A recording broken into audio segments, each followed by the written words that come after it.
একজন মানুষের মৃত্যুদণ্ড চূড়ান্ত হওয়ার পূর্বে কন্ডেম সেলে রাখা যাবে না, এটি বাংলাদেশের সংবিধান এবং মানবাধিকারের লঙ্ঘন বলে আমরা রিট আবেদন দায়ের করেছিলাম।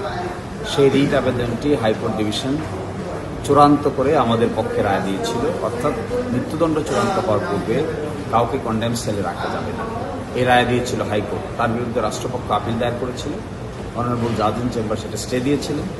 সেই আপিল আজকে 1 নম্বর কোর্টে, আপিল বিভাগের 1 নম্বর কোর্টে শুনানির জন্য আসে। আমি মেনশন করেছিলাম যে এই বিষয়টি মাননীয় প্রধান বিচারপতির নেতৃত্বে গঠিত বেঞ্চে শুনানি হওয়ার উপযুক্ততা রাখে। এই জন্য এটি আজকে এর গুরুত্ব বিবেচনায় আগামী 28শে অক্টোবর মাননীয় প্রধান বিচারপতির নেতৃত্বে গঠিত বেঞ্চে এই মামলাটি শুনানির জন্য আসবে।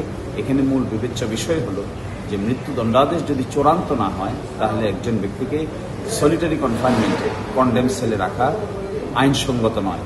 দ্বিতীয়ত হলো কিছু কিছু ক্ষেত্রে, উপযুক্ত ক্ষেত্রে হাইকোর্ট ডিভিশন মৃত্যুদণ্ডাদেশপ্রাপ্ত ব্যক্তিদেরও জামিন দিতে পারে উপযুক্ত ক্ষেত্রে। তৃতীয়ত একটি ডাইরেকশন ছিল যেন তাদেরকে কন্ডেম সেল থেকে ট্রান্সফার করে রেগুলার সেলে নিয়ে যাওয়া হয় 2 বছরের মধ্যে।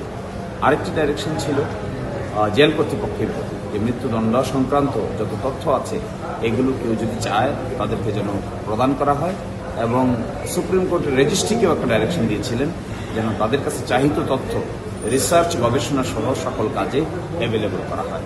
এই সংক্রান্ত বিষয় আগামী 28শে অক্টোবর শুনানি হবে। আমরা আশা করি যে এই বিষয়টি বাংলাদেশের জন্য নয়, শুধু ভারতীয় সাবকন্টিনেন্টে এটি একটি গুরুত্বপূর্ণ সাবজেক্ট ম্যাটার। এই সাবজেক্ট ম্যাটারটা যদি আমাদের সুপ্রিম কোর্ট সেটেল করতে পারেন তাহলে হয়তো একটি নতুন ট্রেন্ড ডেভেলপ করতে পারে। আইনের ইন্টারপ্রিটেশন এবং সংস্কারের ক্ষেত্রেও এটি একটি বড় ভূমিকা পালন করতে পারে, যেটি জেল ব্যবস্থার সংস্কারের জন্য গুরুত্বপূর্ণ বলে আমরা মনে করি। আমাদের সর্বশেষ তথ্য অনুযায়ী কন্ডেম সেলে ছিল 2156 জন, আর তার পরবর্তীতে হয়তো একটু কমতে বাড়তে পারে।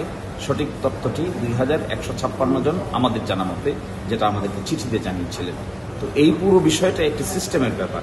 এই সিস্টেমটা যেহেতু আলোচিত হবে, এই জন্য সুপ্রিম কোর্টের মাননীয় প্রধান বিচারপতির নেতৃত্বে আলোচিত হওয়াটাই হবে সবচাইতে বেশি গ্রহণযোগ্য আলোচনা। কন্টিনেন্টের ভারতে যেটি আছে, একটি মামলা ছিল, যেটি সুনীল বাত্রার একটি মামলা হয়েছিল, সেটাও চ্যালেঞ্জ হয়েছিল, এবং সেই চ্যালেঞ্জে ভারতীয় সুপ্রিম কোর্ট বলেছেন যে এইভাবে সলিটারি কনফাইনমেন্টে রাখা যাবে না। এবং এরপরেও আরও অন্যান্য দেশ যেগুলো আছে সেখানে এখনও সিস্টেমটা এইভাবে ডেভেলপ করে নাই। এই জন্য আমরা মনে করি এই ক্ষেত্রে ভারত এবং বাংলাদেশ এই ক্ষেত্রে একটি লিডিং পজিশন নিতে পারে আইনের ইন্টারপ্রিটেশনের মাধ্যমে।